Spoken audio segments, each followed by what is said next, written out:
711 عیسوی میں طارق بن زیاد اپنے امیر موسیٰ بن نصیر کے کہنے پر 700 مجاہدوں پر مشتمل ایک چھوٹے سے لشکر کے ساتھ اسپین کے ساحل پر پہنچے۔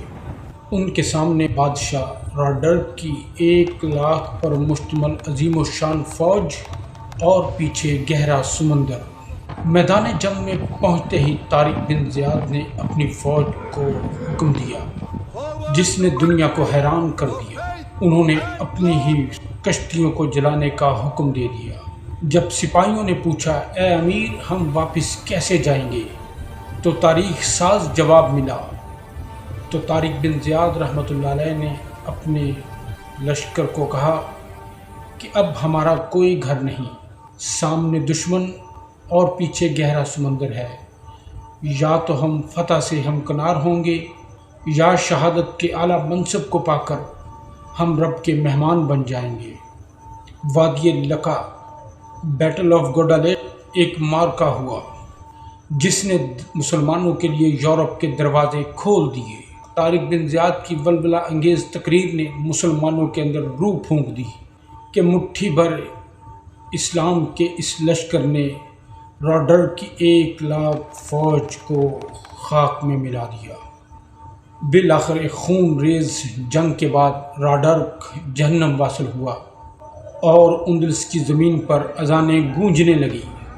یہ فتح صرف زمین کا ایک ٹکڑا حاصل کرنے کے لیے نہیں تھی بلکہ یہ اندلس میں اس عظیم اسلامی تہذیب کی بنیاد تھی، بلکہ اگلے 800 سال تک علم و حکمت کی روشنی پھیلاتی رہی۔ طارق بن زیاد ہمیں سبق دیتے ہیں کہ اگر مقصد عظیم ہو اور اللہ پر بھروسہ کامل ہو تو پھر واپسی کے راستے خود جلانے پڑتے ہیں۔ جب 711 عیسوی میں مسلمانوں کے ایک چھوٹے سے لشکر نے یورپ کی سرزمین پر قدم رکھا اور تاریخ ہمیشہ کے لیے بدل گئی۔ یہ ہے داستان فتح اندلس کی، اس عظیم مجاہد کی کہ جس نے اسلام کے جھنڈے کو یورپ کے اندر لہرایا، جسے آج بھی تاریخ طارق بن زیاد کے نام سے جانتی ہے۔ میں ہوں وسیم صدیقی اور آپ میرا یوٹیوب چینل دیکھ رہے ہیں محمد وسیم صدیقی۔ سبسکرائب۔ طارق بن زیاد ایک بربر قبیلے سے تعلق رکھتے تھے جو کہ موسیٰ بن نصیر کے غلام تھے۔ موسیٰ بن نصیر نے ان کو آزاد کیا اور وہ ایک بہت اچھے مسلمان ہوئے، اور طارق بن زیاد رحمۃ اللہ علیہ نے موسیٰ بن نصیر کے کہنے پر اس وقت کے اندلس اور آج کے اسپین کی طرف پیش قدمی کی۔ اس وقت اسپین ظلم و ستم کی اور بربریت کی ایک مثال بنا ہوا تھا۔ وہاں کے بادشاہ راڈرک کی حکومت کی وجہ سے لوگ انتہائی پریشان تھے، اور یہی وہ وقت تھا کہ مسلمانوں کے لشکر نے اندلس کی طرف رخ کیا۔ 711 عیسوی میں گورنر شمالی افریقہ عظیم مجاہد ایک گریٹ واریر موسیٰ بن نصیر کے کہنے پر تقریباً 700 مجاہدینوں پر مشتمل اس لشکر جرار نے سمندر کے راستے اسپین پہنچے۔ جس مقام پر یہ لشکر پہنچا آج بھی اس مقام کو جبل الطارق یا جبرالٹر کہا جاتا ہے۔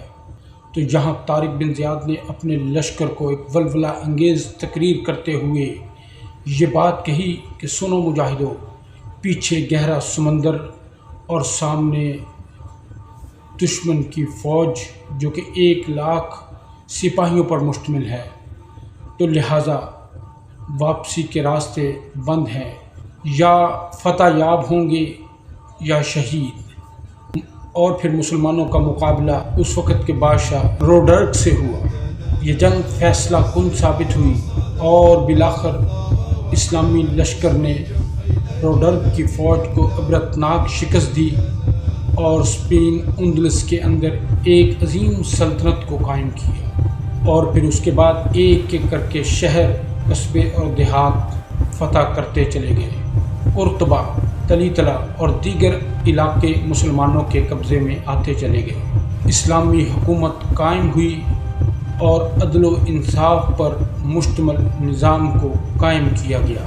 بعد میں خود موسیٰ بن نصیر اندلس پہنچے اور باقی علاقوں کو فتح کرتے چلے گئے اور مزید فتوحات کو مکمل کیا۔ اسلام رائج ہونے کے بعد اندلس علم، تہذیب اور ترقی کا مرکز بن گیا۔ یہ وہ دور تھا جب یورپ اندھیرے میں ڈوبا ہوا تھا اور اندلس روشنی بن چکا تھا۔ فتح اندلس صرف یہ ایک جنگ نہ تھی، بلکہ یہ ایک بہت بڑا اسلامی عدل پر مشتمل انقلاب تھا۔ طارق بن زیاد اور موسیٰ بن نصیر کو تاریخ آج بھی اپنے اندر سموئے ہوئے ہے۔